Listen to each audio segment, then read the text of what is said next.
This Barber quarter, which is literally a ghost. It's supposed to be an 1894 Orleans, but the date's almost totally gone. Looks like it could be 1894 though. Anyway, what I'm going to do is put it on my scale and see what it weighs. I'm hoping for about 5.2 grams. Well, it's way heavier than that. Even though it looks like a ghost, it ain't enough wear to make it win the Slickest Barber quarter challenge. Now, I did card up a couple of these items I got recently. This is the first man on the moon, Apollo 11 mission. Again, when you have these, I don't have the right kind of stapler for it, so you want to flatten them. This particular piece is some kind of copper or bronze, I'm not really sure which, but it's not really worn or nothing. It looks really good, really. The other thing, I went ahead and put the mint token in a card too, which I have a couple of these. This one's probably the best looking of the three I have. The three I have now. I had this video go live, and that little chip on his neck, done a short, and no one made any comment as to what they think it is. I think it's a die crack chip something, but that ain't how their necks usually look. It doesn't have that little lump on it. Someone wrote Mo on the neck, but that's not a Mo. Now, talking about it, something else I got. 1894 Orleans, which is what this is supposed to be. It's definitely an O on the back. This one's not worn as bad. See the O and the date. This particular one come out of a book of a bunch of barbers and look like the most worn out one of the bunch. But you can still see the mint mark. It's kind of worn down some. But, all right. Now, I have a much better example of this 1909 Orleans coin. But this is the last year they made these. That other one cost me, I think it was $25 or something. But it's in high detail compared to this one. This one's a bit worn. It's not too bad for these. It's clearly a 1909. And that's an O, even though they did have the Denver Mint going at that time. And then this one, it's 1898. And it's an Orleans Mint too. What I'm looking for is a way to get myself a lot more organized than I've been lately.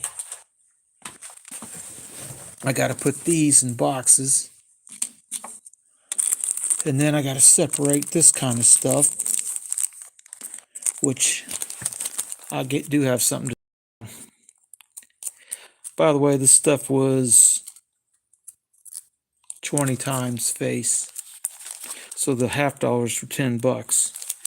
Their melt's about 11 at recent prices, and the quarter was $5. So what you got is two walkers that are worn pretty bad, and someone polished the Standing Liberty quarter. Let's see if we can get the date up there. It's 1925, but you can see how shiny it looks. So someone polished it. It's not what you want to do with that stuff. Now, my coin dealer did find a couple different things that were interesting. To me, anyway. Again, $50, $10 for a Columbian, which is pretty dark, worn quite a bit. But the 1892, if I remember correctly, is a little bit lower mintage than the 1893. I have about 4 or 5 of the 93s. $10. This is sterling. It's Australian Florin. 1943 Australia. And when you see Australian, you're going to see a kangaroo and an emu. It's a cool coin. It was $6 and it should have been more because it's almost the same size as our $50 is. It's just a little bit, not quite as wide a diameter. It might be not quite as thick. But this, hey Canes, how's it going? This is sterling. So it's 92.5% silver. And that makes this worth more than $6, even though it's been cleaned by its silver alone. Now, speaking of polished, that Barber dime is highly polished. Looks like 1901, and it's Philadelphia. Now, talking about getting more organized. These and the cards need to go in some collection boxes so I can have an idea of what I have and where it is. And I'll show you what I mean by I need to get organized.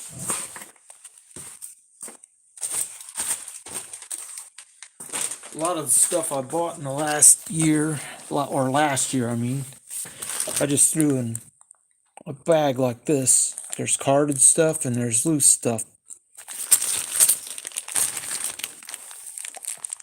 And some foreign stuff like that. The foreign stuff ain't really worth much. And then, not only do I have that kind of stuff going on, I have this other one, which has got a lot of bags in it. Would have to search to find out what each bag is holding. So I need to label them and sort out my carded stuff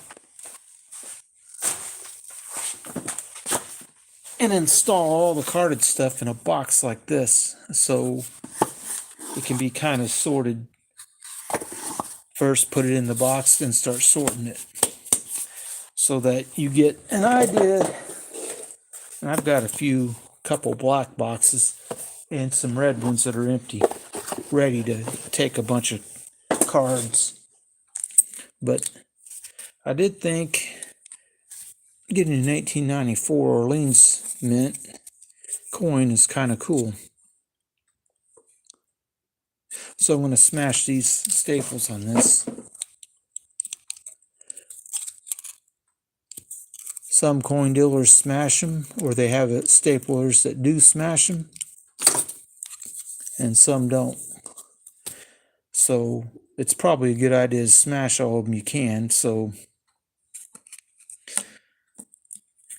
Foxy from FNAF. I don't know what that really is supposed to mean, but hello. And oftentimes when you buy these Barbers, they're worn out like this. Oh, this isn't horribly worn out. It has some of the details left. None of Liberty, though. And that eye looks like a black eye. But I do think out of the ones that my coin dealer well, one of them pulled out that was the best coin. It's probably this one. Although, being foreign,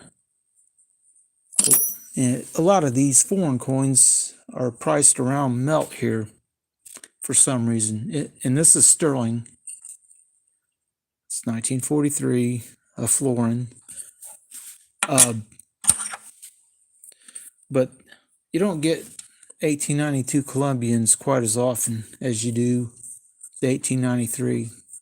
I think I've got 4 of the 93s and 1 1892 other than this one.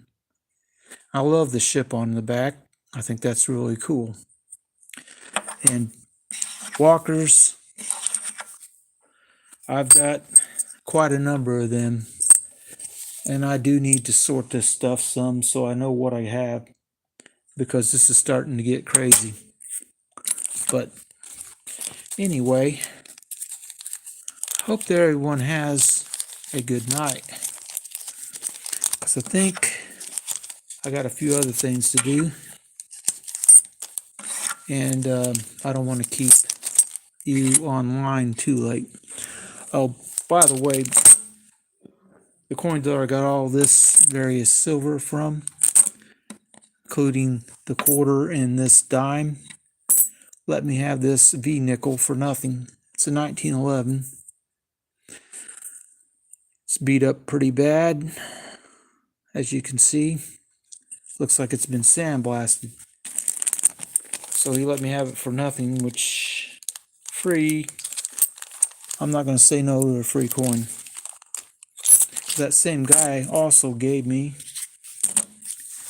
this for nothing, and this mint metal for nothing. I bought these before for about 50 cents. Don't pay anything more than that. They're really not worth much. I don't even know how many they made, but I do like how it has an eagle in the United States, at least the Continental, on here. By the way, I'm feeling pretty bad for a lot of people in California who have that big fire in LA. It's gotten pretty bad. But that's pretty much about all I have. And if anybody watching has any comment about what that is, that little nick, is it a die crack? Broken die, something?